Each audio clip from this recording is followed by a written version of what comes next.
And Barb, I think that's why this conversation matters so much because when women begin speaking differently, when they start receiving differently, when they start leading differently, and they start taking up space differently, they don't just change themselves. They give other women permission to see another option.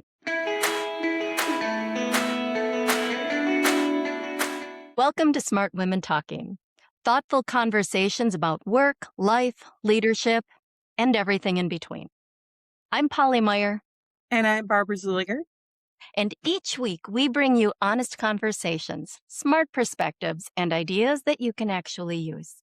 So this week we talk about the confidence gap. So, what if the confidence gap isn't about confidence at all? What if it's about a pattern, one that was built slowly, quietly, over years of messages that told you to take up less space? So, first, before we dive in, let's start with a working definition of the confidence gap. So, the confidence gap refers to the difference between what you believe you're truly capable of and what you want to achieve. Now, that confidence gap is often what holds people back from opportunities, even if they're well qualified. Now, we've both heard it 100 times. Just be more confident. Barb, why is this the most unhelpful thing that you can say to a woman who is already working incredibly hard? It's definitely a trigger for me. I think it's when you tell me that, or I hear somebody say, oh, she just needs to be more confident. When someone says that, the first thing that comes to mind for me is I'm not appearing confident. And if I'm not appearing confident, oh, I must not be confident in this. So it's all happens like this, right? It's that instantaneous reaction I have of, well, they don't see me as confident in this versus it's not the old fake it to make it because there's a place for that, but this is not what that is about. It's about just being able to go with the flow of what you know and what you have within you. And as soon as somebody tells you to be more confident, they've pointed out a gap. Right, because when we hear that, it's like we ask ourselves, what does be more confident even mean? Are we talking about being brave? Are we talking about using more powerful body language, winging it, relying on our past wins as a ground to stand on? Does it mean start bulldozing people at the table? Like you said, faking it till we make it? I don't think any of those are helpful I would without, agree. as you said, a deep belief in oneself. Yes. And the other thing is, when we think about the term confidence, you can't be confident, truly confident in something you've never done. And yet, to get to new places, we have to do things we haven't done before. So Mhm. the confidence gap, it's a real thing. It's I think about how we take it on, right? I do have a confidence gap in whether I can do this next step. And that's okay because I can rely on the confidence I have from having done new things in the past. Do you think that the confidence gap is something that we're born with or something that is installed in us? I think we are conditioned especially in today's society, the society you and I have both grown up in. And that's a whole nother conversation. In fact, science tells us that by age 6, girls are more likely to see themselves as less than boys. Age 6.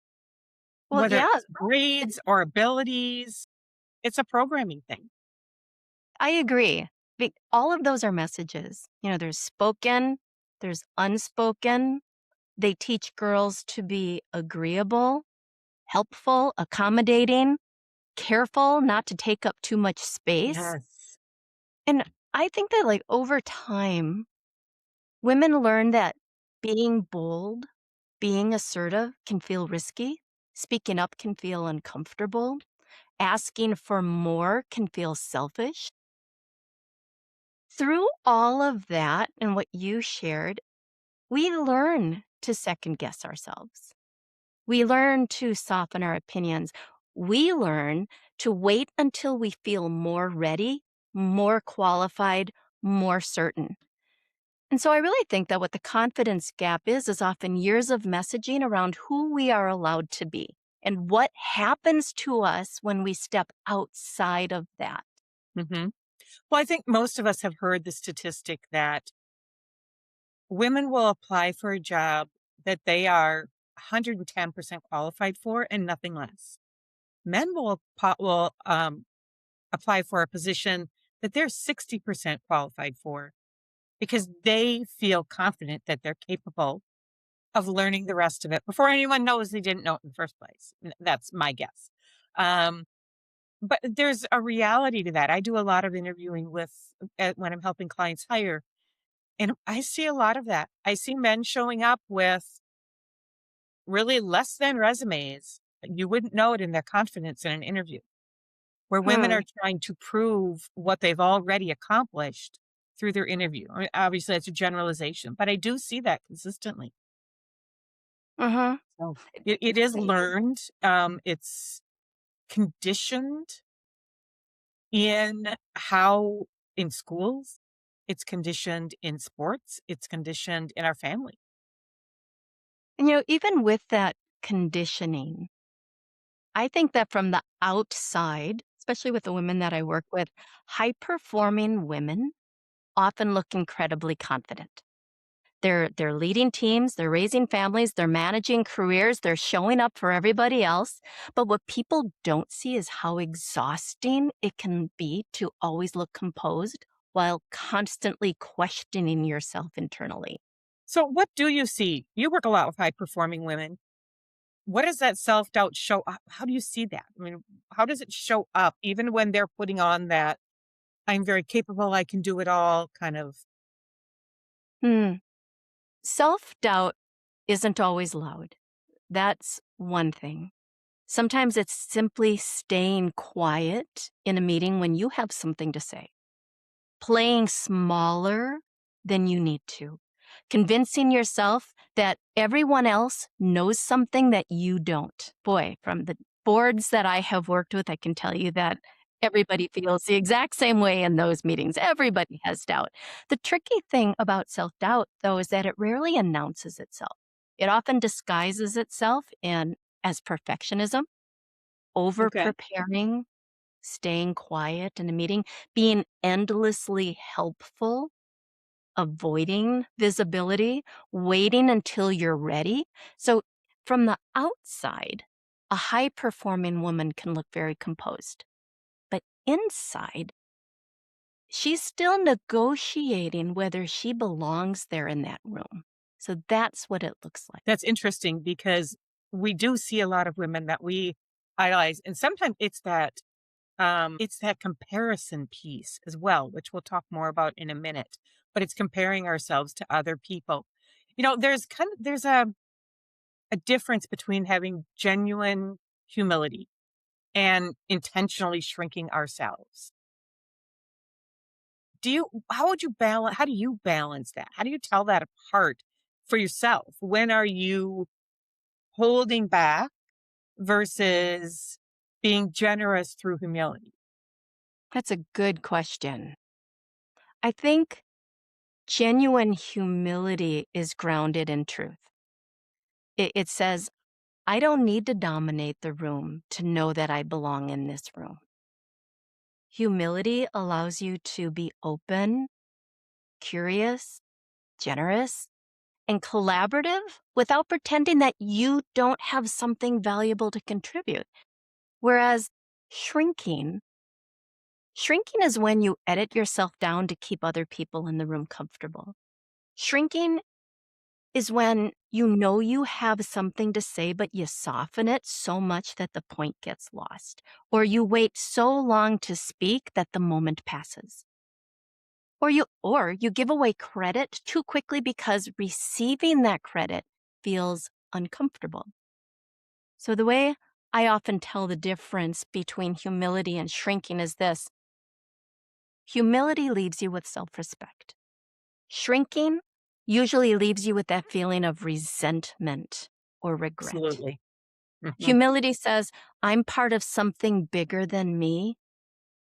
And shrinking says, I better not be too much in this room. And the sad part is, I think a lot of women have been rewarded for shrinking and calling it humility. We're praised for being agreeable, easy to work with, low maintenance, gracious, supportive. Now, these are all beautiful qualities when they come from strength, but when they come from fear, they can quietly train us to disappear. Well, and I think I love the way you define humility and shrinking, with one is a very collaborative and you feel like you're part of the team, where the other, it's actually how you feel on the inside. It may not look any different to those on around you if they don't, especially if they don't know you well. Um, but it does create resentment. And okay, maybe it's just me, but I know that for myself in those situations, I will think, I have the answer to that, but I'm not sharing it because you're not listening to me anyway. A little bit of spite in there. And that can build on itself pretty quickly. And then it becomes co- um, confidence and collaboration becomes resistance and not sharing what I have to offer. And that doesn't serve anyone, right? Every one of us has something that someone else around us needs. And if we're not sharing at our top level, when sharing what we know, what we feel, what we see, then we're not benefiting those around us either. So it's kind of like we go from the collaboration of showing some humility, which is a good thing, to feeling resentful that you're not listening, and then we don't share any of it.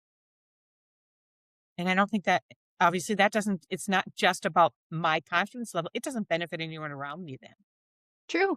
I right? think about this from my years as a professional actor when I was a commercial actor. Mhm. Because in an audition room, you learn very quickly that playing small does not make anybody in that room comfortable. It just makes you less memorable.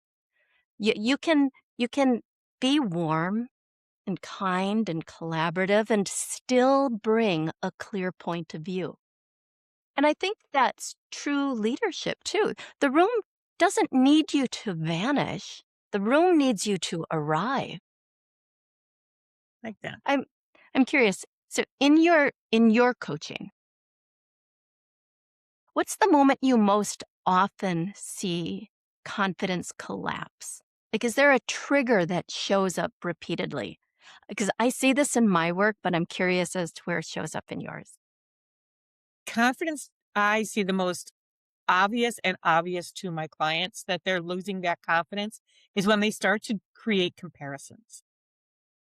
When they start to look at every other business around them and think, yes, but they're doing this and they're hiring these people or they're offering this, or and then they're saying, but I'm not. I'm just stuck right where I am. Right. So then they lack that confidence to try anything new or to take the risks that are essential to run any small business. Right. And the secret is there's no, and you work with powerful women, I work with businesses, and I think there's a similarity here. No business is as strong or as perfect on the inside as it appears on the outside, right? And that's a confidence piece, even for a business, not just an individual. You want your business to appear strong and confident. You want people to trust that you can give them what you're telling them you're going to give them and that you're going to be there tomorrow. And when people start to compare where their business is at compared to where they think somebody else's is, small business owners, entrepreneurs take that very personally. And then they see themselves as less than. And then they do start to shrink. It's like, oh, I can't do that because I'm not confident where I'm going to be a year from now. Well, let's decide where you're going to be a year from now and figure out how to get there. So it sounds like the comparison trap is directly linked to the confidence gap. Absolutely. In my world, it definitely is. I think it's true everywhere. I mean, you think about, again, societal, when we go back to high school, oh God, thank God we don't ever have to do that, right? But when we go back and we think about those years, I mean, who were the people that were literally put on a pedestal? It was the really good athletes and the girls who were active in everything. And if you weren't one of those few chosen, that was a hit to confidence at that level. We carry that with us unless we're intentional about finding a way to get beyond that. So we talk about confidence and we hear all the time the imposter syndrome. Do you think that's real or is it just a label that we give something? It's a good question. I think the experience is real. The label, I think, might be a little too broad. When women say that they have imposter syndrome, what they usually mean is, I don't feel as confident as people think I am. Or they think, I'm afraid they're going to find out that I don't know enough. Or they think, I'm not sure I deserve to be here, and they might figure it out as well. And that feeling is very real, right? Yes.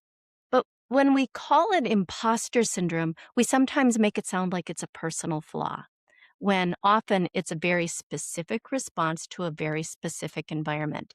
Because sometimes it's not imposter syndrome. Sometimes it's being new. Sometimes it's being under supported. Sometimes it's being in a room when nobody has taught you the unwritten rules. Sometimes it's being the only woman, the youngest woman, the only person from your background, or the one who had to work twice as hard to be taken seriously. Sometimes what we call imposter syndrome is actually a lack of evidence collection. Women achieve something, but they don't metabolize it. They move, we talked about this last time, they Yes. move on so fast that their identity never catches up with their resume. So instead of saying, I have imposter syndrome, I would rather ask, what exactly am I doubting? What evidence am I ignoring? What room am I in? What skill is missing? What story am I telling myself? Asking those questions will make this solvable. But if we keep it vague by feeling that, but not actually asking ourselves those questions, the imposter syndrome stays powerful. If we get specific, then I think that we can work with it. I definitely like the component of asking questions because when we can clarify a question, we can find the answer, right? I mean, and even in a situation like this, why am I feeling like I'm the imposter here? Why am I feeling like I can't speak up? Because I don't have absolute positive proof in everything I'm going to say. What I have is my experience tells me this is where we should be looking now, or whatever that might be. Amy Edmondson from Harvard Review said it's a rational response to being underestimated, not a personal disorder. And women are often underestimated, especially if there aren't a lot of women in the boardroom or in, the leadership roles. And because we've seen that for so many years, especially, women who have been through years of being in a career, it kind of reinforces that imposter syndrome. Well, who am I to be the leader in this role when nobody else who looks like me has done this? And that can mean a whole lot of things, not just women. That doesn't mean we don't have the experience and skills and the ability to do the job. We have to step into it and say, yes, we can.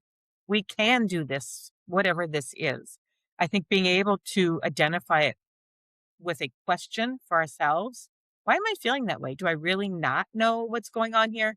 And sometimes, and this is an aside from the thread we're on right now, sometimes when that is the answer that we're just not really sure what's going on, a lot of other people in the room may be feeling the same way. And they may need somebody to step back and say, I'm not really sure the path we're going on here. Can we just take a step back and can you explain this to me again? Right. And that takes confidence to be able to admit you don't know everything that they're discussing or everything that's going on. And just asking that question, again, that's back to, from my perspective, kind of the same humility trend of, okay, now we're all back on the same level playing field, Mhm. right? So it's not a personality. It's not a this is who I am. We kind of put on our own robe, right? That says this is who I am today. This is how I'm showing up. In fact, um, I have had clients where one of the things that we have done for them is given them, for example, one that was in a medical setting, excellent with their patients, really, really good. But when it came to walking into their office and doing the business side of their business, total lack of confidence that they were ever able to do it. And yet they had everything they needed to do it. It wasn't overly complicated. They're a very intelligent person. So we simply had this particular owner take off their lab coat after they'd seen patients and put on a blazer that to them made them feel confident. Brilliant. And just making that shift because they knew they were good with their patients, but they were struggling from the business side of their business. So it is a program. It's not a personality trait. And with a program, we can find a way to rewire our brains, right? And that is one way to do it is a physical gesture. I know speakers who will wear the same pair of heels or the same watch every time they're going to go on stage and speak. So I think that that's a piece of it too.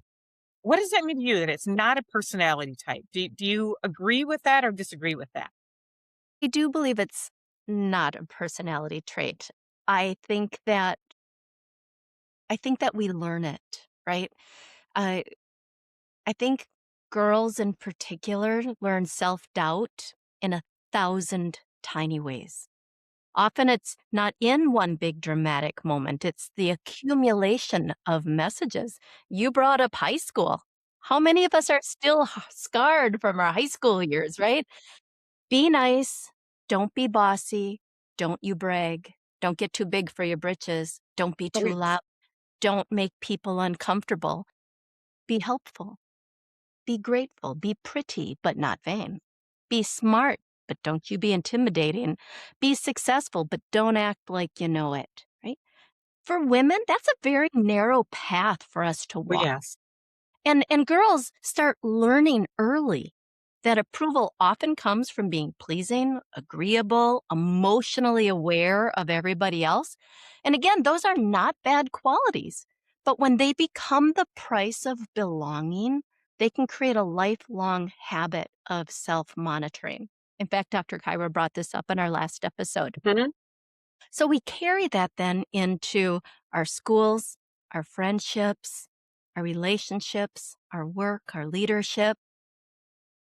We start asking, how am I coming across in this moment before we ask, what value do I bring?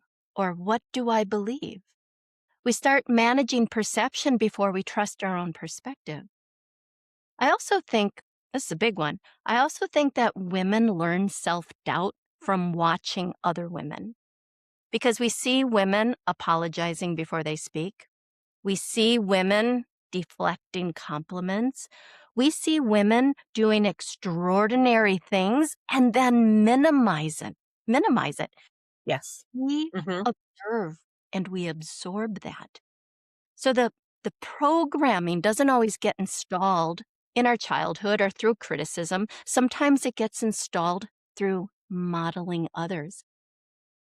And Barb, I think that's why this conversation matters so much because when women begin speaking differently, when they start receiving differently, when they start leading differently, and they start taking up space differently, they don't just change themselves. They give other women permission to see another option? Yeah, like I know one of my aha moments around this point came a few years ago when I was struggling to market myself as the expert that I know I am. Do I know everything? No. And again, now I'm softening it, right? There we go. So that's a piece of it. But that made me more humility. We'll go back to that. But what I realized, all those things you listed that women are taught as children, that this is the path you walk.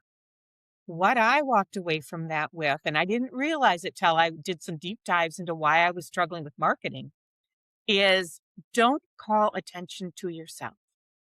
Hmm. If you're really that good, if you're really that good an athlete or an actor or a student or a parent, others will notice you and they will say something. And if they're not noticing, then you're really not quite that good.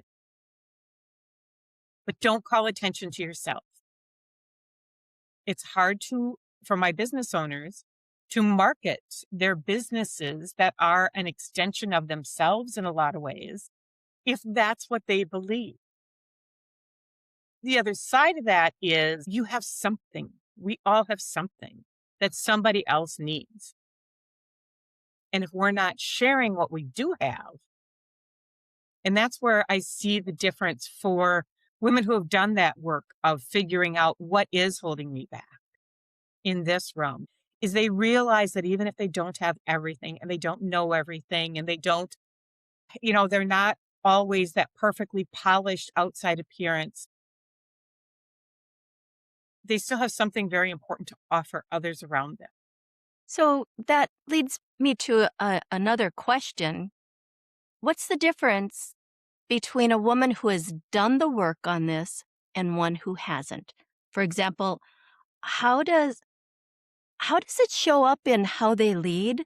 How does it show up in how they speak? How does it show up in how they make decisions? I would start from my perspective, the people I work with the leading and the decision making.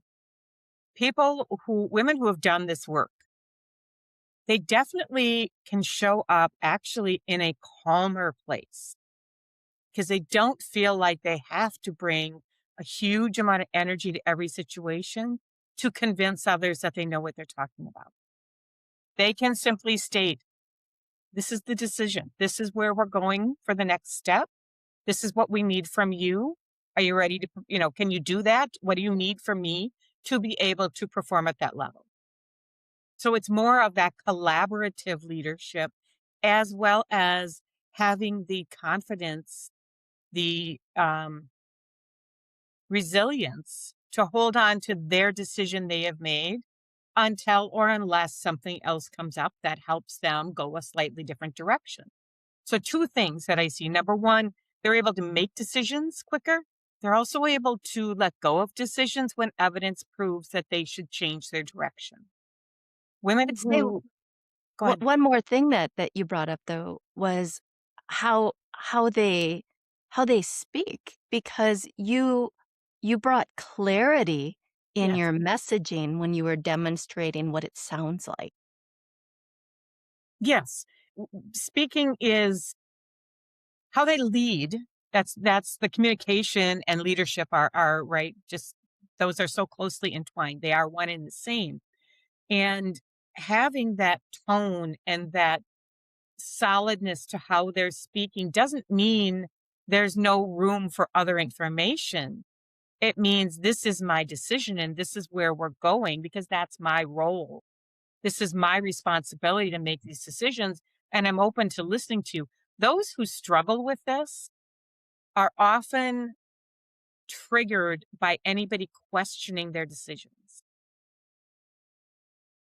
Where a business owner, a leader who can make a decision and then have conversations with the others on their team who may not agree with that decision without giving in unless there's solid evidence that they should. Um, that takes confidence. It takes a, I'm going to go with what I believe we should be doing today. And I'm not going to acquiesce simply because somebody didn't agree with me. Hmm. To build on that, I would also say that a woman who's done the work, that doesn't mean that she's free from self-doubt. I Absolutely. that's important to know. She might not seem like she has doubt, but she still has human moments. She still gets nervous. She still questions things, but the difference is that Absolutely. doubt no longer gets to drive the car, right? It might be in the passenger seat, but that doubt is not holding the wheel or putting the foot on the brakes.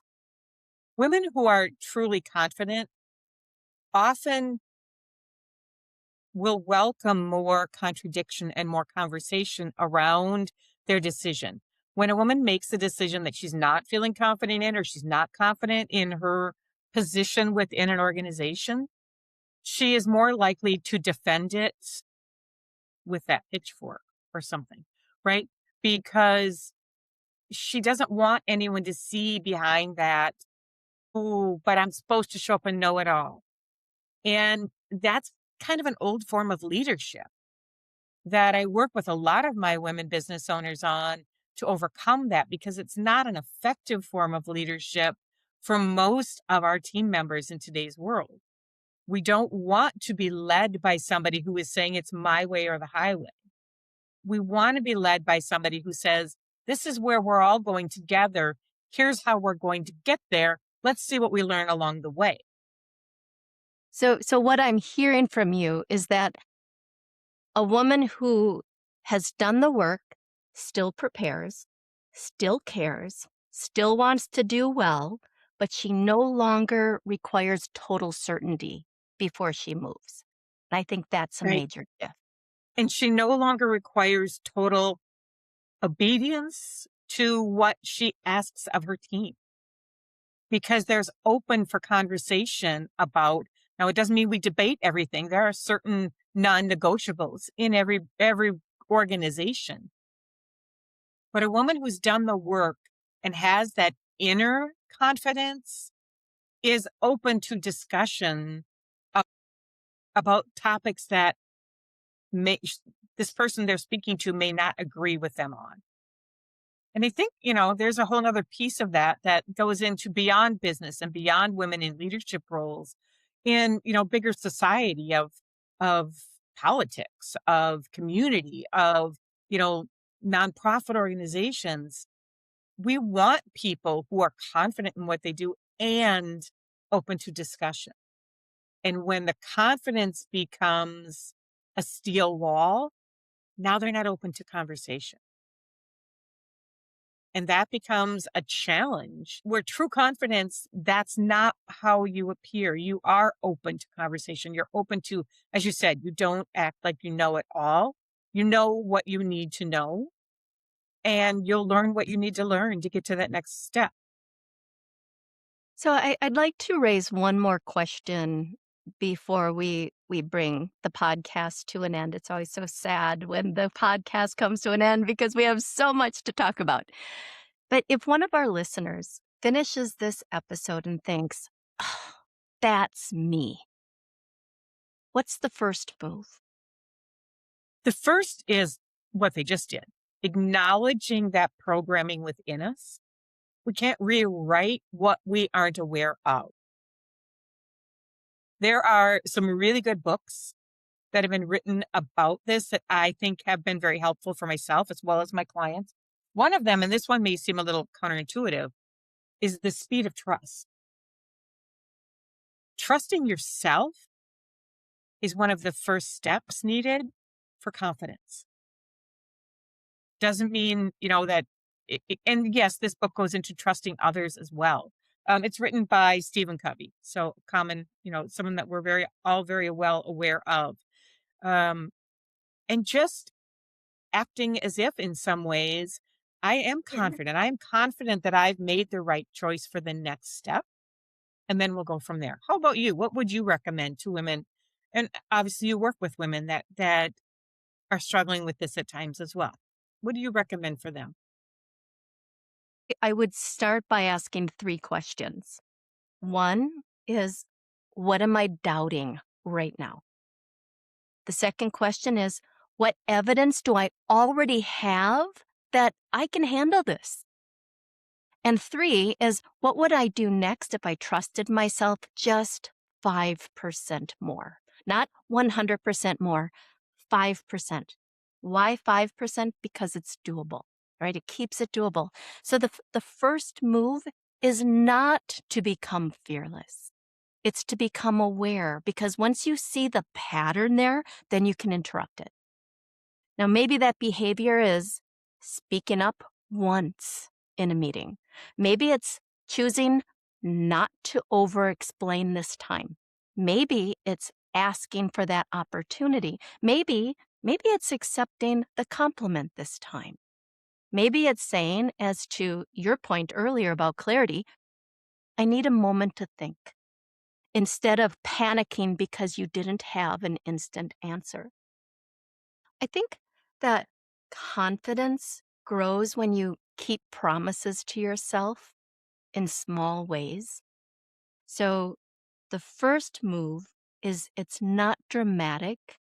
It's not a full reinvention. It's one clean act of self-trust.